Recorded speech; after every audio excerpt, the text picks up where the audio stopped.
अस्सलामुअलैकुम टू आल संगात क्या हाल है जनाब। ठीक ठाक हो? उम्मीद करें सारे भैन भरा ठीक ठाक हो सन। अल्लाह पाक सारे भरावां दे माल जान इज़्ज़त आबरू हर शे दी हिफाजत फरमाए ते अल्लाह पाक सारे मुसलमानां दी बच्चियां दे नसीब अच्छे फरमाए। मार का शुक्र है अल्हम्दुलिल्लाह करीम ज़ात दा लख लख शुक्र है। रात तू घर पहुँच आया से ते दुआ करे सो अल्लाह दी ज़ात जल्द सेहत याबी देवे। कोई तबीयत बिल्कुल पूरी सेट तो नहीं है लेकिन अल्हम्दुलिल्लाह नॉर्मल है। तो माशाअल्लाह जनाब अज काफ़ी दिनों तो बाद अपने दोस्तों अपने वीरां नाल भरावां नाल मुखातिब थींदे पे ते बहुत ही कीमती एक मौजू बहुत ही कीमती एक पहलू खासकर न्यू फार्मर जेड़े न्यू फार्मिंग स्टार्ट करना चाहते हैं और काफ़ी दोस्तों के मैसेज कॉलां किस किस्म के जानवर खरीद करके किस किस्म की फार्मिंग स्टार्ट करनी चाहिए क्योंकि फार्मिंग के बहुत सारे स्टैप होंगे। तो मीट का कुछ महीना की फार्मिंग का ते लॉन्ग फार्मिंग का लंबी फार्मिंग का। तो लॉन्ग फार्मिंग दे विच ब्रीड आंदी है तो असां सिर्फ अज डिस्कस करेंदे पे ओनली ऑन ब्रीड दे उत्ते। तो ओनली ऑन ब्रीड दे उत्ते साडा डिस्कस करन दा मौजू जेड़ा है तो वो जानवर होंदे चार कैटागरियां दे चार क्वालिटियां दे ते चार हिसाब दे। सब तो पहलियां यानी कि लोग ले लियां चाहे गोट फार्मिंग का शौक करदा या चाहे भेड़ का ले लियां होंदियां। दूसरे नंबर के उत्ते प्रैगनेंट होंदियां। तीसरे नंबर के उत्ते बच्चा वाली होंदियां जिन्हें डिलीवर किया होया होंदा है। ते चौथे नंबर के उत्ते पछड़ होंदियां जिन्हें एक दो त्रै दफ़ा डिलीवर तो किया होंदा है। उन्हां दे नाल उस टाइम बच्चा को नहीं होंदा या उन्हां दे तले मिल्क होंदा है या खुश्क होंदा है तो उन्होंने पछड़ आखा वैंदा है।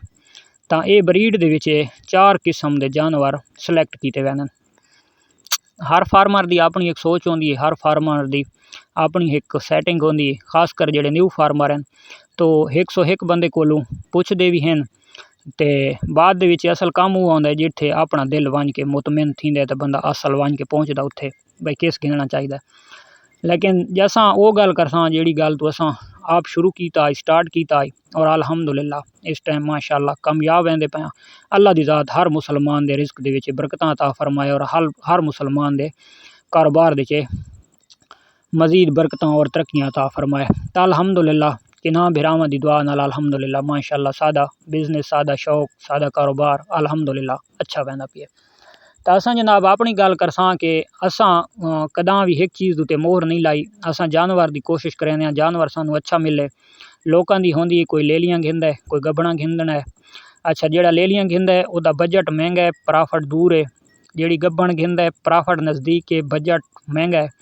जेड़ी सूई हुई घिंदा है उहदा भी बजट महंगा है तो प्रॉफिट नज़दीक है। जेड़ी पछड़ घिंदा है उहदा बजट थोड़ा सस्ता है तो लेली तो प्रॉफिट उसकी जल्दी है। यानी कि जड़ियाँ लेलियां छतरियां घिंने तो उन्होंने तो वही प्रॉफिट जल्दी स्टार्ट हो वैंदी है क्योंकि जी पछड़ होंदी है ब्रीडर अच्छा होवे घर दे विच होवे ब्रीडर तो क्रॉस हो जल्दी थी वैंदी है।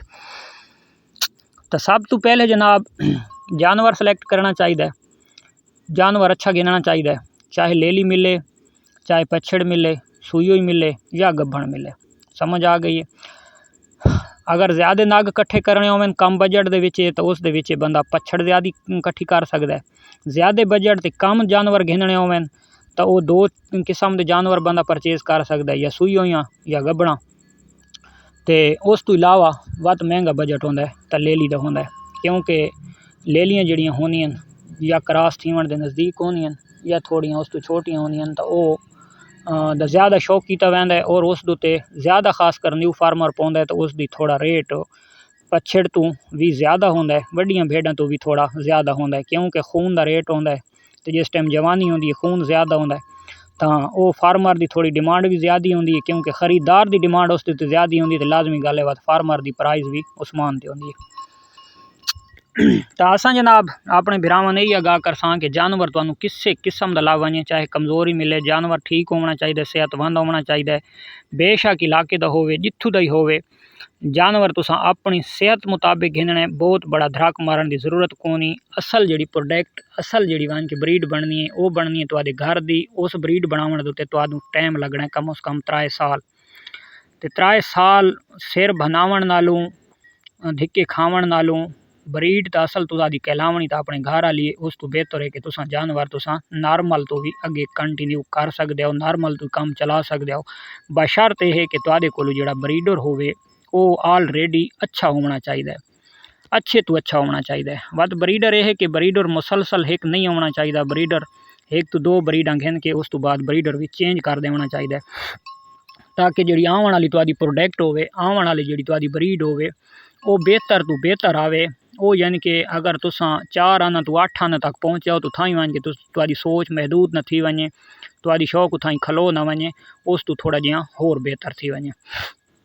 तो हुण मैं जनाब छोटी जी होर इत्थां गुजारिश की वैसा कि ये हुण जी ले ली तो मैं हाथ रखा है, छोटी जी ले ली तो फर्ज करो ये मैं यानी कि 30 तो 35,000 रुपए दी है, तो अगर पछड़ भेद गिनया तो 25-26,000 या 30,000 रुपए की पछड़ भेद भी मिल वैसी।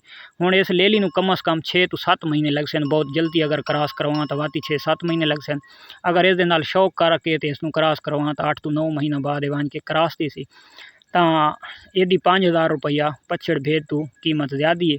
और जी पछड़ गिन सा तो जिदा इस वन के क्रॉस थी होना है उत्ते ताईं वो डिलीवर करने वाली सी। ये सूवण तक पछड़ ये क्रॉस थीवण तक पछड़ डिलीवर की वधी होसी, तो जिस टाइम वो डिलीवर की वधी होसी तो लाजमी गल है वो प्रॉफिट जल्दी आवड़ सी, क्योंकि वो प्रोडक्ट मार्केट की जो टाइम नाल आवड़ सी, फार्मर नूं सपोर्ट मिल वैसी। तो फार्मर उस टाइम खुशहाल होंदा है जिस टाइम फार्मर को ब्रीड अच्छी थी वे, प्रोडक्ट आवे वो अगर सेल थी वे। जिस टाइम सेल थी सी तो फार्मर खुशहाल भी हो सी, वो दूसरे तीसरे नूं जवाब देवन दा भी हो सी, और उस तो इलावा वो दा दिल मुतमिन हो सी। और कोई चीज़ है, कोई बिजनेस है, कोई कारोबार है, उस तो बंदे दा दिल मुतमिन होवे, बंदा खुशहाल होवे, खुश होवे, फार्मर है चाहे कोई होर कारोबार वाला है, तो वो जिस टाइम खुशहाल हो सी उसका कारोबार होर वसी तर वसी थींदा है। तो जिहड़ा बंदा परेशानी दी चे उसी वो सोचां तो निकल नहीं सकता, इस वजह तो वो बंदा पिछा पिछा पिछा ही वैंदा है।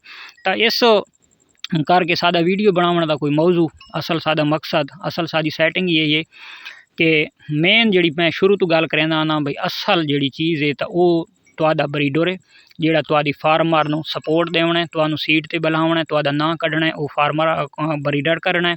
उस तो इलावा तुहानूं फार्मर बढ़ावन वास्ते, तुहाडा नां कहलावन वास्ते वो तुहाडी प्रोडक्ट वो तुहाडी ब्रीड है जिहड़ी तुहाडे अपने घर दी थी सी, लेकिन वो तुहानूं वन के शो थी सी 2 तो 2.5-3 साल बाद।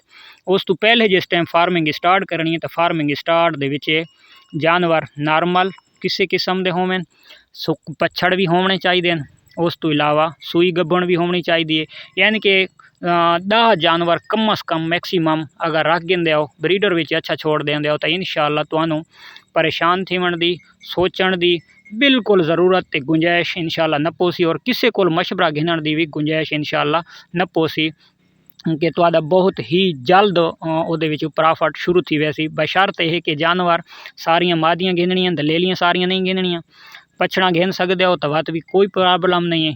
विच अगर कोई गब्बणा हो सन तो उन्होंने भी टाइम नाल प्रोडक्ट शुरू थी वैसी, अगर जड़ियाँ डिलीवर की वधियां हो सन तो वो भी जबरदस्त हैं। और सब तो बेहतर यह है कि किसी अगर घर दे विच जानवर कुछ दिनों का क्रॉस थी होया महीने 2 वाला मिल वैंदा है तो वो बहुत ही जल्दी प्रॉफिट दे वैंदा है, क्योंकि उस जानवर दी इतना रेट भी नहीं होंदा, पिछे तरह गब्बण होंदा है, और वो प्रोडक्ट भी टाइम नाल मार्केट दे विच अवेलेबल थी वैंदी है तो फार्मर नूं सपोर्ट उसकी मिल वैंदी है।